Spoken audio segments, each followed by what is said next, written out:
Morning students. सो हमारा जो topic chapter number 3 जो रनिंग में था, Gopal and the hilsa fish, okay, वो एज अ रीडिंग पोर्शन हम लोगों ने कंप्लीट कर लिया था। उस चैप्टर की स्टोरी क्या थी वो हम लोगों ने स्टडी कर ली थी। Okay, now what will do today in this class? Today in this class will do textual questions of this chapter. Okay, इस चैप्टर के जो टेक्सचुअल क्वेश्चंस हैं वो हम लोग इस क्लास में स्टडी करेंगे। And textual questions are, start करते हैं। Answer the following questions.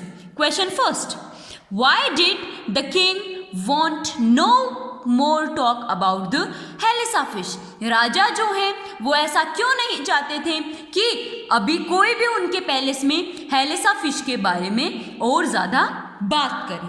The king was tired of hearing about the hilsa fish.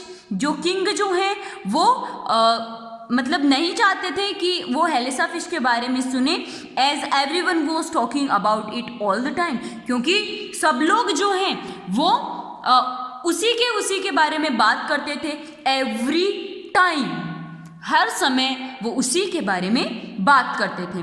This pained the king much, so he wanted no more talk about the fish. और ये राजा को बहुत ज़्यादा बुरा लगता था, उन्हें बहुत ज़्यादा ये पेनफुल लगता था, इसलिए राजा बिल्कुल नहीं चाहते थे कि कोई भी उनकी मतलब जो उनका किंगडम है वहाँ पर कोई भी उस फिश के बारे में बात करे। ओके, सब लोग पूरे दिन भर मतलब उसी की बातें करते रहते थे एवरी टाइम। जब भी किसी से भी आप जो कुछ भी सुनो, सब लोग हेलिसा फिश के बारे में बात कर रहे थे।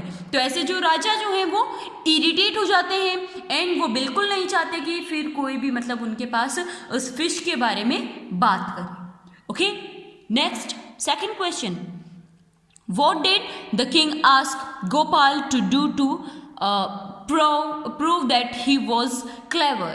कि राजा जो है उन्होंने गोपाल को मतलब क्या प्रूव करने के लिए कहा कि वो क्लेवर है, वो अपनी जो क्लेरिटी है वो किस तरीके से शो करे। ओके, सो गोपाल ने क्या किया था? The king asked Gopal to bring a hilsa fish to him. राजा जो है वो उन्होंने गोपाल को कहा कि तुम मेरे पास हेलिसा फिश लेके आओ, from market to the palace, और बाजार से लेकर राजमहल तक, मार्केट से लेकर इस पैलेस तक, without anyone speaking about fish and discuss it with him. और ना ही तो कोई उनसे ये पूछे कि मतलब उस फिश के बारे में बात करे, ओके, एंड ना ही कोई उसके बारे में डिस्कस करे। किसके बारे में? फिश के बारे में। ना तो कोई उसके बारे में बात करे एंड ना ही कोई उसके बारे में उससे कुछ डिस्कस करे। This would prove he was clever. और ये चीज़ क्या प्रूव कर सकती है कि वो बहुत ज़्यादा क्लेवर था, कि अगर तुम मेरे पास एक हेलिसा फिश मार्केट टू पैलेस लेके आओ, ना ही तो कोई तुमसे इसके बारे में बात करे, ना ही कोई तुमसे इसके बारे में कुछ डिस्कस करे, ओके, ना ही तुमसे इसके बारे में कुछ बोले।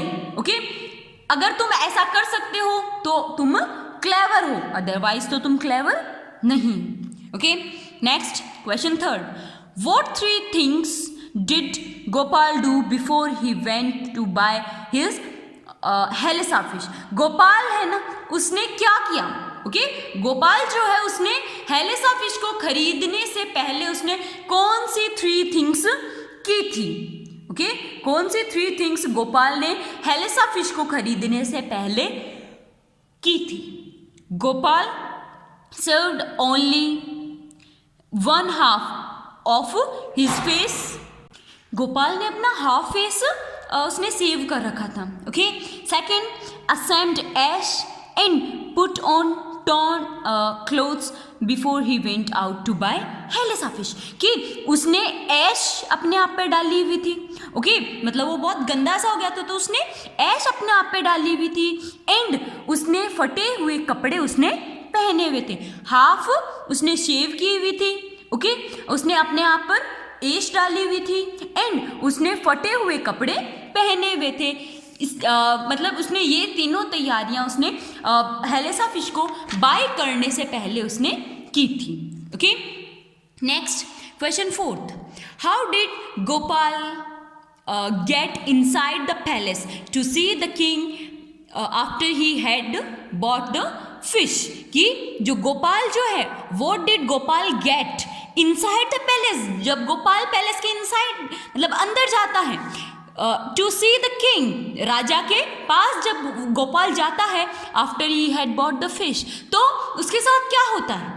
ओके, जब वो फिश खरीद के मतलब राजा के पास जाता है तो उसके साथ क्या होता है? The gatekeeper wouldn't let Gopal in, जो गेट कीपर जो है वो गोपाल को अंदर जाने के लिए अलाउ नहीं करता है. He then began to dance and sing loudly, और फिर वो बहुत ही मतलब बहुत ऐसे डांस करने लगता है एंड वो जोर जोर से गाने लगता है. The king heard this and he ordered the gatekeepers to bring him inside, और फिर ये मतलब उसकी जो वॉइस वगैरह है वो राजा को सुनाई देती है. ओके, किंग को सुनाई देती है.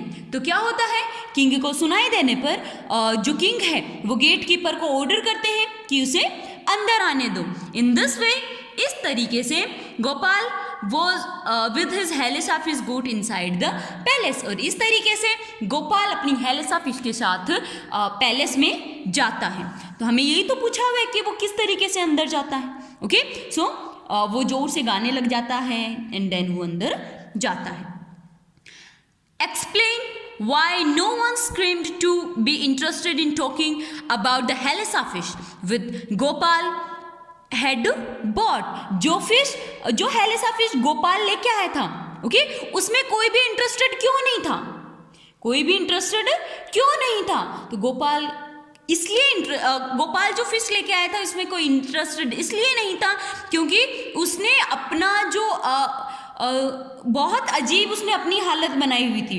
तो किसी के भी ध्यान उसके फिश की तरफ नहीं जा रहा था, ओनली उसके जो उसने फेस अपना बनाया हुआ था, जो उसने अपना हाल बनाया हुआ था, ओनली उसकी तरफ ही जा रहा था. ओके, राइट ट्रू और false against each of the following sentences. ये जो फॉलोइंग सेंटेंसेस है, ट्रू है तो टी राइट डाउन करना है, फॉल्स है तो एफ राइट डाउन करना है. The king lost his temper easily. राजा ने अपना टेम्पर बहुत ही आसानी से खो दिया. So this statement is a true statement. This statement is a true statement. Next, Gopal was a madman. Gopal जो है वो एक पागल व्यक्ति था. Gopal was not a madman, he was a clever man. So this statement is false. Okay, next, Gopal was a clever man. This statement is a true statement. Okay, Gopal जो है वो क्लेवर मैन था. Okay, Gopal was too poor to afford decent clothes. जो गोपाल जो है वो इतना ज़्यादा गरीब था कि उसे ढंग के कपड़े लाने के लिए मतलब वो ढंग के कपड़े लाना अफोर्ड ही नहीं कर सकता था. This statement is a false statement. उसने फटे कपड़े क्यों पहने हुए थे? क्योंकि उसे मतलब अपना वही कि कोई भी हेलिसा फिश के बारे में बात ना करे. ओके, तो वो देखना था उसे, तो इसलिए कोई भी मतलब नहीं हेलिसा फिश के बारे में उससे कोई भी बात ना करे, इसलिए उसने वो फटे पुराने कपड़े पहने हुए थे. Okay, the king got too angry when he was shown to be wrong. राजा जो है वो बहुत ज़्यादा गुस्सा हो गए जब उन्हें ये पता चला कि गोपाल ने उन्हें हरा दिया है चैलेंज में. So this statement is also a false statement. राजा ने कहा कि उसने एक बार फिर प्रूव कर दिया कि वो एक ग्रेट पर्सन है. ओके, वो एक बहुत ही क्लेवर पर्सन है. Okay, so this was all about this class and this chapter. These question answers you have to do in your fair notebook, and true and false type questions also you have to do in your fair notebook. And if you are having any doubt related to this chapter anywhere, you can ask to me. Okay, bye.